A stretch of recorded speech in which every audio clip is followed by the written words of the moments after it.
Let's welcome on board Dipan Mehta as well. Dipan, I wanted to begin by asking you about the financial space itself, right? That's the big consensus buy. But if you look at the year-to-date move, HDFC Bank is pretty much flat. Axis Bank is up just 0.4%, and the rally seems to be in the mid-cap, names like AU Small Finance Bank, IDFC First Bank. When do you see a bit of a reversal for the likes of HDFC Bank and Axis Bank also to participate? Good morning, and thank you for having me on your show. I think the rest of the year is still there for these large cap banks to perform. And this is typical in a bull market, especially in a sector-wise bull market. That is the small mid-cap stocks, which tend to outperform the large cap stocks because there's a P re-rating taking place over there. In any case, liquidity at the counters is low, so even limited amount of institutional buying can take these prices higher. And base effect benefits these mid-cap banks. Therefore, marginal increases also appear to be extended when you compare year-on-year basis, and that does tend to excite a lot of traders and investors. So this trend may continue, but I'm still very positive on the larger banks, the likes of Axis, HDFC, Kotak, as well as ICICI Bank. And at some point in time, unless these large cap banks move up, I think the space for the small mid-cap banks will not be clear for them to move up as well, because end of the day, the valuations are driven by the large cap banks, and that does trickle down to the small mid-sized banks. See the benefits trickling down to the small mid-cap banks as well, and the rest of the year is left for the large banking names to catch up. But Vaishali, wanted your take regarding the entire theme of this manufacturing vertical. In terms of the stocks, is there any name that stands out to you, the likes of Dixon, Amber, Sirma, etc.? They do have a lot of upside potential.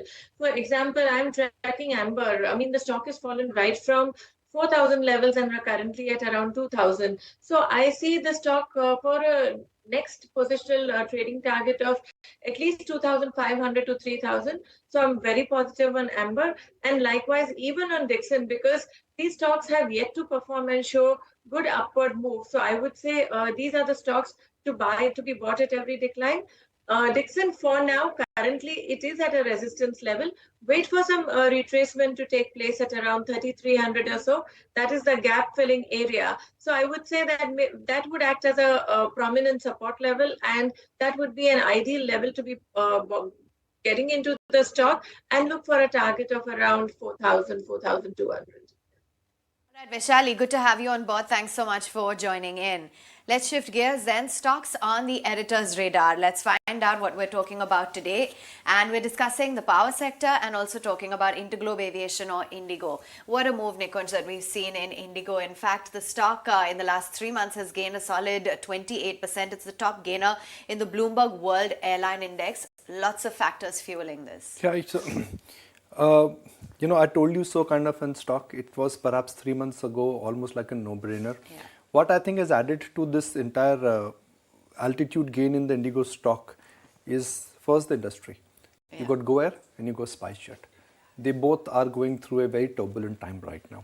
That means additional capacity has got freed up by competition. Typically when that happens, it's the incumbent who always gains. And we've seen the impact of GoAir, especially in some of the routes where Indigo and GoAir were competing. Now that GoAir is out, now that SpiceJet is also out, SpiceJet also had a lot of these small routes where they were operating. And GoAir had a lot of these niche places where they were operating. Indigo is quick to grab a spot there, and they've been disproportionate beneficiary. So that's where the consolidation is happening. Markets were worried about Tata's coming in. Markets were worried about competition coming from Jet. Markets were worried about competition which could come from Akasa. Small, but the formidable one was Tata. Tatas are taking the time to scale up because, scaling up an airline is not that easy. Scaling up an airline is not like adding, chip and a cloud device to your memory. It takes time. Airlines, delivery, negotiation, and I think that is where the Tatas are taking time to scale up their capacity. Third, the concern for Indigo was that between the promoters, Mr. Gangwal has been selling his stake down. Looks like for next 2 months, there is no additional block which is there on the table. And if that was not enough, crude prices are down. Yeah. So if you frankly ask me, I think Indigo for me becomes like one of those obvious and a simple bet on consumption. I traveled over the weekend, and I traveled over the weekend. When I went away, the flight was chock-a-block. When I came back, the flight was chock-a-block. The flight was so full that the crew actually requested us to give our cabin cargo at the check-in so that it didn't go into the cargo. Yeah. So that is the kind of Yeah, they're packed to capacity and you're paying Exactly. also that kind So of money pricing for these power, tickets. crude down, competition going down, everything is falling in line with Indigo. I somehow feel that this company still deserves a better stock. Of course, there's a promoter overhang there, but looks like for next 2 months it's not there. Okay, so like you said, it's pretty logical as to why one should be looking at Indigo. But moving on, let's discuss those power stocks as well and interesting moves that we've seen on a year-to-date basis in terms of the valuation as well, and a number of triggers as well that's keeping them in the spotlight. You know, we normally tend to ignore how power stocks have done. What a comeback it's been in NTPC, what a comeback it's been in, you know, REC and PFC. It's a complicated sector. It's a sector which is marred with regulation. It's a sector where we know that the sensitivity to coal, sensitivity to interest rate is very strong. But the sector where cleanup actually has started. It's a sector where promises are now turning into reality. So it's a sector where you may not see like a huge, uptick in earnings from next quarter, but it's a sector where I think demand, the entire hygiene, visibility of profitability, pricing power and tariff pass through, everything is kicking in. And if that was not enough, coal prices have also come down. So if you frankly ask me, there's one sector where you know that the demand is going to be strong, the regulations are getting better. It's a difficult sector to track, Avanne. It's a difficult sector to track. But I, for one, feel that this entire shift towards non-fossil, I think it's still a distance away, which means that in the near term, the capacity addition will lie with thermal. The capacity addition will lie with the traditional conventional sources. And that's where a company like NTPC or a JSW Energy actually would benefit. Tata Power also in the right space at the right time. Okay, that's the view coming in, Anisha, from the editor's radar. Would be interesting to get in our expert's take as well. Well, yes, absolutely. Dipan, wanted your take because we have been speaking to veteran investors, whether it is Prashant Jain, who's been a perennial bull on these power companies, or even Esnarain, etc. What's your take? Does it make for a interesting space to bet on? No, not really. And we are actually more bullish on the power equipment suppliers. And although stock prices have run up for these companies, but I think given a longer term view, you may still get some outperformance. Look at the numbers which have come from the likes of ABB, Siemens, to an extent Thermax, and even some of these transmission companies. And within the power sector, I think there is one company which comes to mind, usual disclosure, we and our clients are looking to invest in it, is Apar Industries. A phenomenal set of numbers which came for the March quarter, and it is totally focused on what the capacity buildup which takes place within the power transmission segment. And that's where I think all the action is, because a lot of the renewable power plants, the solar farms and the wind farms, are at a certain distance and they need to be connected to the grid. And that's where a lot of requirement is there for conductors, which is what Apar manufactures, and requirement for cables as well.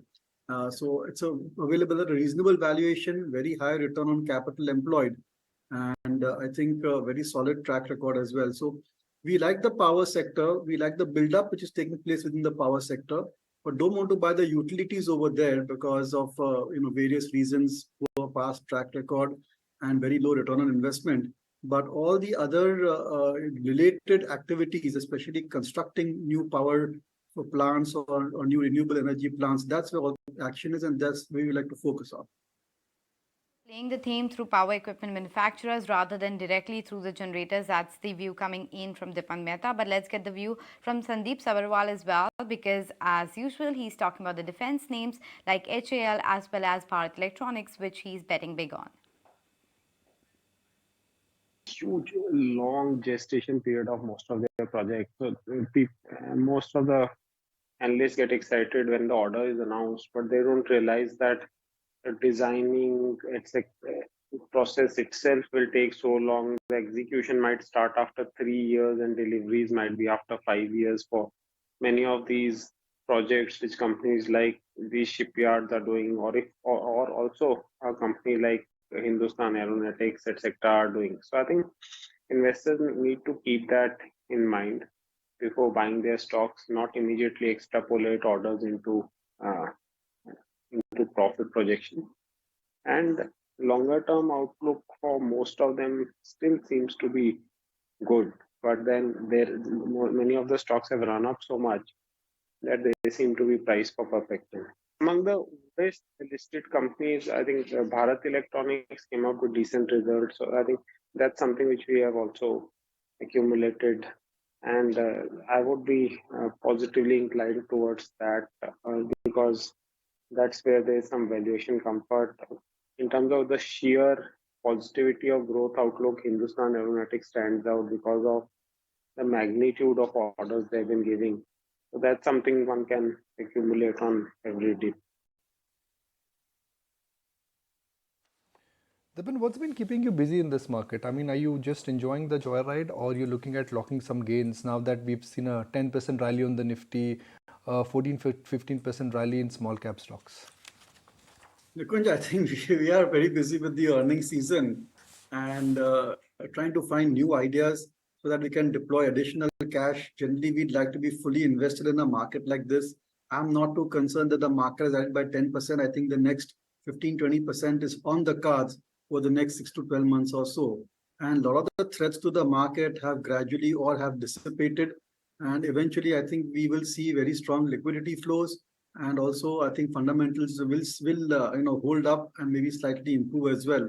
So, looking for new ideas in this market, and I feel that a lot of these small mid cap companies have just about started to move up, break out of their very narrow band, and they have a considerable outperformance coming up over the next few months or quarters.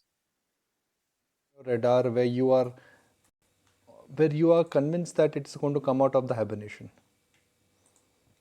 I think, as I said, I think we've been very positive on banks, NBFCs. I think these are great times for the NBFCs and banks, especially mid-sized ones, which have a clean balance sheet and good lending practices. I think they should do well.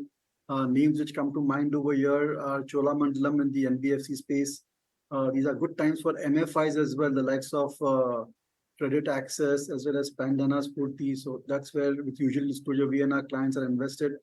Very positive on capital goods, especially engineering companies. We spoke about a few of them earlier in the show, but other names which come to mind are companies like Praj Industries, which is engaged in manufacturing plants for biofuel.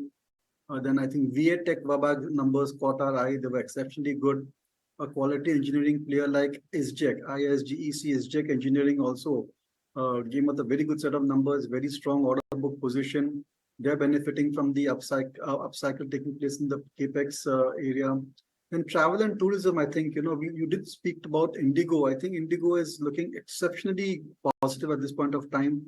And it'll be a while before fresh capacity comes up from the Tata Group. Whereas Indigo has already ordered the planes, and I think that they will add a large portion of the capacity will come from Indigo as well. And I think that tickets are selling like hotcakes at this point of time. So I think that the company can really surprise you on what kind of earnings can be delivered. And of course, oil prices also have come off. We are in a rare situation where there is some amount of pricing power with the airline companies. How long it will last is anybody's guess. But these are great times for them, as well as at certain hotel companies, the likes of Indian Hotels. And you saw the numbers, Lemon Tree, Chalet Hotel, I think all of them are doing exceptionally well. So there are many ideas. And that's where I think we are focusing on, and preferably mid-cap, small-cap companies within a sector which is doing well should give the maximum outperformance. Let's also say hello to Vishali to get a sense of where she feels. Shivangi is there, sorry, beg your pardon. Shivangi, good morning, good to have you back. I was looking at the market and there are three stocks which have not participated at all. And they are heavyweights, Reliance, HDFC Bank and Infosys. It's a rare that Nifty is moving towards an all-time high and the three sumos are in a hibernation. Yes, so good morning. Absolutely. We've seen that, Nifty has been totally driven by mid caps this time, and this entire rally has been powered by, mostly mid cap names, which include all the other spaces as well as the banking space. So these two, spaces have been have gained a lot of attraction over here. In the mid cap space, of course, we are liking a lot of names, and I would take this chance to name one stock which I'm liking a lot, which is KPIT Tech. And this stock, we've seen that on a year-on-year basis, this has continuously outperformed, and even on the monthly scale, we've seen it is moving in an upward channel and looks quite positive. And we could focus, on the mid caps name over here. KPIT we can buy with a target near 1050 levels and a stop near 990 zones. Uh, Dipan Mehta, everybody I've spoken to, they have the following to say. HDFC Bank is a no-brainer, yet it is not moving up. It amazes me, right? It's a no-brainer stock, everything is right, FIs like it, merger is moving in the right direction, clarity is there in terms of growth, they managed to add CASA in a tough market, it's a no-brainer stock. But if it's a no-brainer stock, why is it not going higher? Ironical, right? It's a very good question, Nikunj, and I've also been wondering that we and a lot of very seasoned investors are very positive on banks.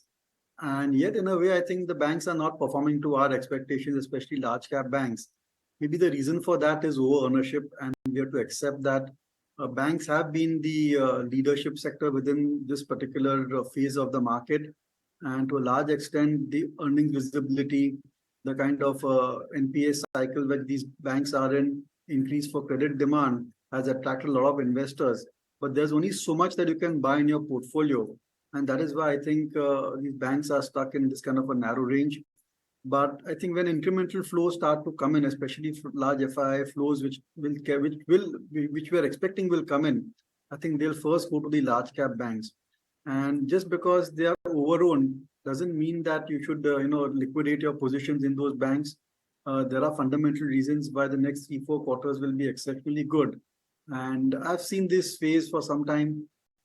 Companies, good solid companies, everybody knows it's good, go on a sideways trend for a few months, and then suddenly a breakout takes place and the stock is up 15-20% in a matter of 1 month or so. So we'll wait for that inflection point for the large cap banks and HDFC Bank in particular. Also, many investors want to wait and watch how the merged entity looks. And there is still some amount of, I would say, uncertainty around this MSCI weightage for the merged entity. So all these uncertainties, once they're over and done with, and we know the exact consolidated figures, I think that's when the action will start in the HDFC Bank merged entity. Interesting week for some of these stocks on the Nifty 500. Just pull up the 1 week chart of something like a Med Plus Health, which has scaled up nearly 20% for the week gone by at about 815 levels is where the stock is currently at. You've also had something like an IBREL or Indiabulls Real Estate, which has seen a nice double-digit gain, close to 15% is what the stock has witnessed. And we discussed Dixon Technologies, that's been a smart mover. NCC added to that list, so it's a close to a 12% move that you've seen on NCC in the last 1 week or so. And Piramal Pharma as well has scaled up about 11% or so. Naresh, just wanted to get in a take. Are any of the names that I flagged off looking good on the charts for a fresh buy? So out of these names, NCC is the one which still looks promising if you look at the charts. The stock gave a breakout about 9,500, went to 125. Around the Karnataka elections, the stock went down back to 100, recovered back, and still is in a longer term uptrend. So at 110 to 115, this looks promising. It was a huge breakout, which actually should take it closer to 140, 150 levels in the medium term. So this is the most interesting name, and we are seeing this as a sectoral trend which is going on in the whole infrastructure space. We've seen HG Infra do well, other names do well. NCC was the first one of the block and continues to look interesting at 110, 115 levels for a move towards 140, 145. Stay on with us and let's hear it out then on numbers. A strong fourth quarter for Adani Ports. Revenues jumped over 40%. Let's listen in to Karan Adani talking about the road ahead. APSEZ's full-year results reflect the strongest operational and financial performance in its history. APSEZ overachieved against its revenue and EBITDA guidance provided at the start of the year. Now let me give you some highlights of the year gone by and our expectation for FY24. From an investments perspective, during FY23, APSEZ made total investment of around 27,000 crores, which includes 18,000 crores spent on 6 acquisitions and around 9,000 crores for capex. These investments were primarily financed through internal accruals and the cash and cash equivalents held with the company. The investments made, along with the 5 bids won during the year, will enable APSEZ to achieve its targeted cargo volume of 500 million metric ton in 2025 and speed up the transition of the company's business model toward transport utility. Talking about the ports business, APSEZ handled 339 million metric ton of cargo in FY23. This is around 24% of total cargo volume handled at the Indian ports during the year and reflects around 9% year-on-year growth in APSEZ's cargo volume. Two of our ports, Mundra and Krishnapatnam, are featured in the top 10 ports of the country in terms of cargo volume handled. During FY23, we achieved our highest ever annual container volume of around 8.8 million TEUs. Our flagship port of Mundra, which is the country's largest commercial port, continues to be the largest container handling port of India, with cargo volume of 6.64 million TEU in FY23. Dipan, is in this entire sharp adjustment in Adani group of stocks, which is one company you would say, look, I'm getting a good business at a reasonable price? Sorry to disappoint, Nikunj, you're not tracking that entire group, and the exciting businesses are really quite expensive. But I think if you go with the holding company, Adani Enterprises, if you want to buy an Adani group company, I think you are pretty much fine over there, because that's the incubator company and they have certain exciting unlisted businesses also, which they may split up and offer shareholders those shares of those companies as well. So that's been the strategy. So I think if you want to buy Adani, I'd just go with the holding company.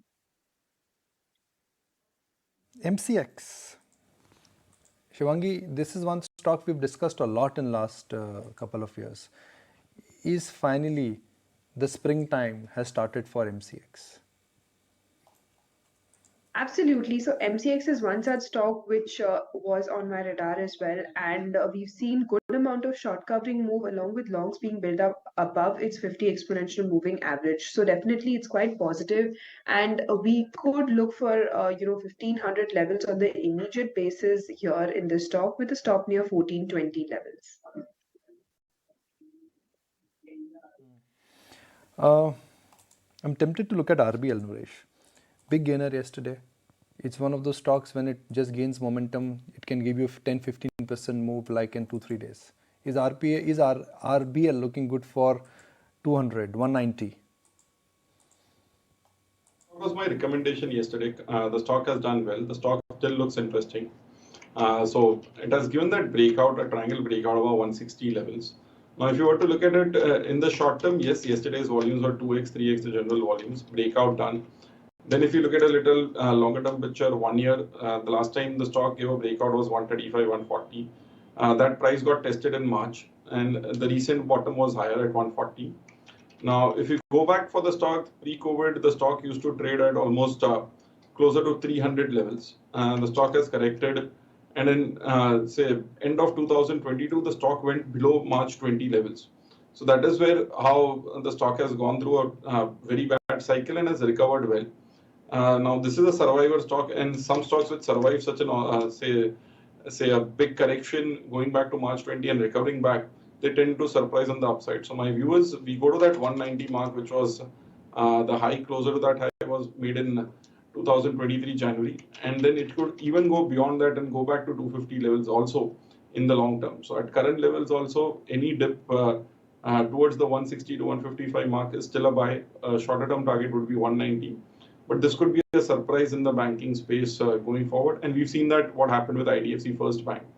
We've seen that trend coming up in NBFCs as well, which have survived the whole last 3 years. A lot of stocks which have survived and started recovering are knocking off 52-week highs and say getting closer to their pre-COVID prices. So expecting RBL Bank to also take a move from here on and surprise on the upside. Not just a 10-15%, could be a lot more.